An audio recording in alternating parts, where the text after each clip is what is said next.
We've had dozens of drops in lore throughout the entirety of the Elbaf arc so far. From Loki's devil fruit to the god of war to the events of God Valley. Walk with me.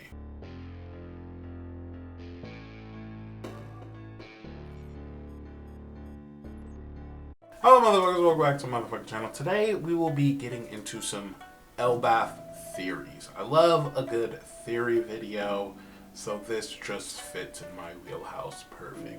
But before I start, please like and subscribe. Right now we are currently ranking the warlords on my channel, so go check those out. They also have theories that go along with them. Interesting. And I just finished my One Piece live action review, so go check that out as well. Now let's get into these theories. And let's start with the Elbaf Mural. Now there's already tons of theories out there about this mural in particular, but I kind of want to talk about the big giant creatures that we see. When it comes to the giant creature in the middle, it's theorized that that is Loki's devil fruit. Now we know that it is a dragon fruit and it resembles that drawing. And the one holding the sun is, I would think it would be Emu, you know? And who or what or whatever is this other being on the other side of the mural? Well, I think it is the past user of Dragon's devil fruit.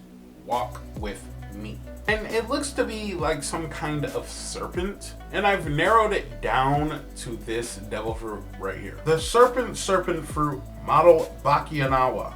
Now you're asking, what is a Bakanawa? A Bakanawa. The Bakanawa is a Philippine serpent-like dragon that was believed to cause storm, rain, and wind, fitting for Dragon himself. Anytime we see Dragon, it's always windy or stormy. Saving Luffy on Log Town, the whole place went windy. And what really points this out, because a lot of people have been theorizing this since the Log Town happened 20 years ago, you know? But in the live action, there is no denying it at this point. The wind came and swept Smoker right away. You know what I'm saying? Because in the source material, it could be mistaken for just, you know, Smoker flying away with his smoke, you know? But no, this shit is real, okay? This nigga has a wind fruit for sure. Now the question is, what exactly would it be? And like I said, I believe it's the Bakanawa, often depicted as the Moon Eater. Now Luffy being the sun god, and Luffy's theoretical opponent would be the moon god, which is speculated to be either Blackbeard or Emu. The Bakanawa being the natural enemy, being known as a massive serpent that causes eclipse by swallowing the moon. Hello? And in the mural, its mouth is open towards the moon. Now I know I'm reaching here, but there's dots. There are dots here, okay? I'm just trying to connect just a little bit. Not to mention, this creature has marks on it that resemble Dragon's tattoos that he has. So I know, once again, it's a bit of a reach, but who knows? I don't know. I just feel very strong about that theory in particular. Now my next theory is about this whole Elbaf timing situation. We get the reveal that time moves slower here on Elbaf for some reason, because Gaban believes that it's only been 3 or 4 years since the last time he's chilled with Shanks.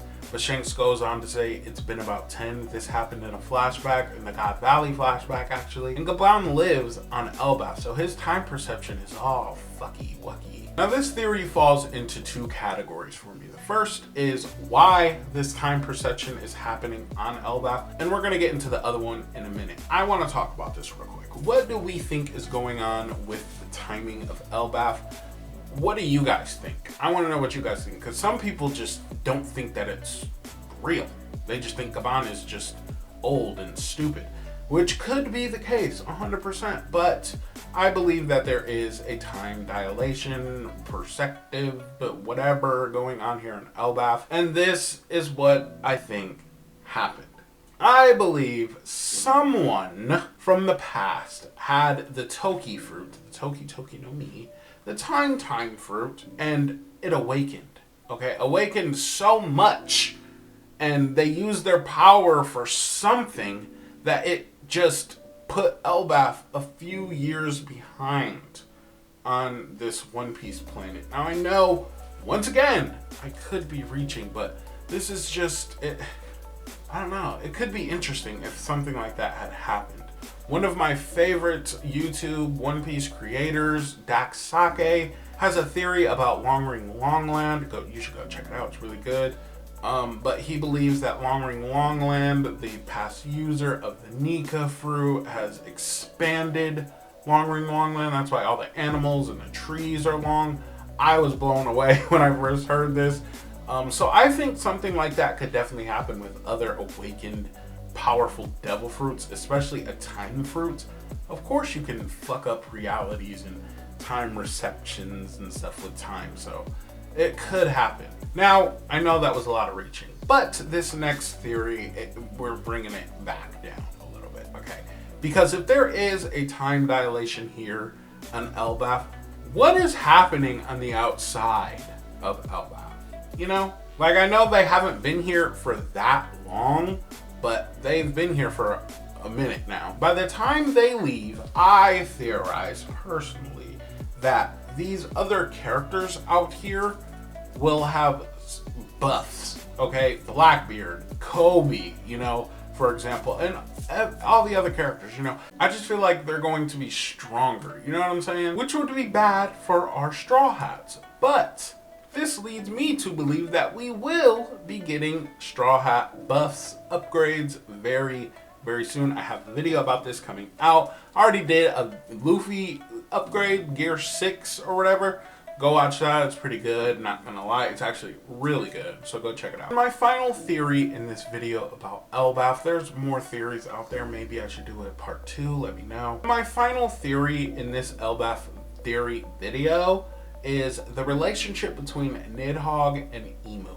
As of right now, chapter 1176, we don't know the full story, okay? We don't. So I'm going to speculate a little bit. From the details that we do know, it seems that Imu is speaking to the presence, the devil fruit presence, not Loki or Luffy even, or even Rox D. Zavek. He refers to all three of them as Nidhogg, Davy Jones, and Nika, or Joy Boy. Now in all three instances, he once again skips the names of the wielder of these devil fruits, or just the presence themselves. The only differences is the Luffy and the Rox and Nika and Davy and Joy Boy moment. It was always like hatred or just like hostility, you know? Just not a good feeling for Imu. And with this Nidhogg reaction, it doesn't seem hateful. It seems more like surprise, being shocked to know that the devil fruit was here on Elbaf, which leads me to believe the god of war was one of two things.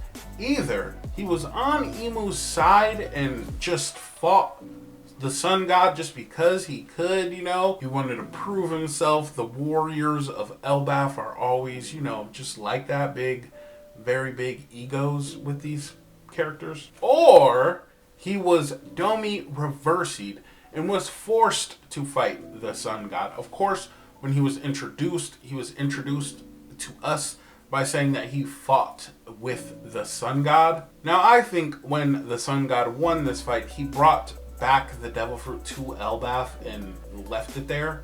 And this is why Ragnar protects this devil fruit, because he doesn't want the same outcome to happen to its next wielder. And in the mural, this flying dragon at the very top of the mural is facing away towards Imu, as if he's fighting for Imu or with Imu on that side, attacking the serpent there, okay? This isn't out of the realm of possibility, you know, for a giant to be evil or mean or bad guy, whatever, you know, because prior to Herald, the giants were known as like savages or, you know, just very crazy beings.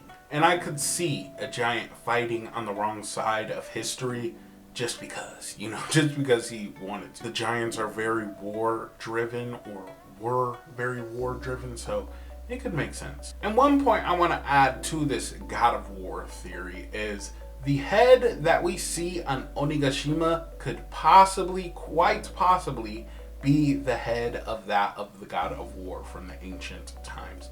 Because back then, we all know that giants were 15 to 100 times bigger and stronger than what they are now. They are called the ancient giants. Loki has that blood in him, and he's 10 times bigger than your average giant. So I could see that being a possibility, that Onigashima is the head of the past god of war.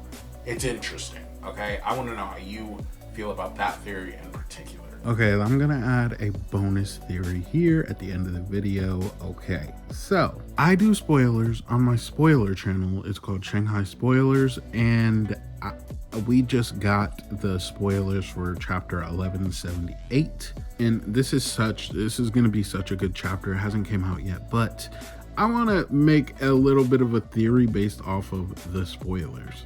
So I'm giving you a heads up. If you don't read spoilers and you read the manga, this is a spoil. So check out now if that's the case. But Luffy and Loki both attack Imu, and Imu flees. They leave. They go back to Marijois.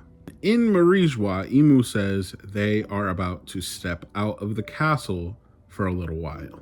I want to theorize on this right here, because I see a lot of people talking about Luffy and Loki are the ones that sent Imu back. That could 100% be the case. You know, Imu was taking over Gunko, so Imu was not 100%, you know, and they were far away from their main body, so Imu definitely was nerfed just a bit. But I don't see that being the case. Let's look at other, you know, series, for example. Usually when the big bad meets the main protagonist, it's all bad. You know what I'm saying? Like the first fight usually never goes in the protagonist's way. They usually did real bad, and then they, you know, power up, blah, blah, blah, whatever. But in this case, when they came face to face with each other, once again, I want to remind you, it was Gunko / Imu. So it really wasn't Imu, but it was Imu at the same time. When they came face to face with each other, Luffy and Loki seemed to have did Imu bad. But my theory is, I don't think that they even touched Imu. This is what I think. I think Imu got out of there before the attacks were even close to hitting him and went back to Marijois. The reason he went back to Marijois, if you remember at the beginning of this Elbaf arc, we were introduced to Shamrock.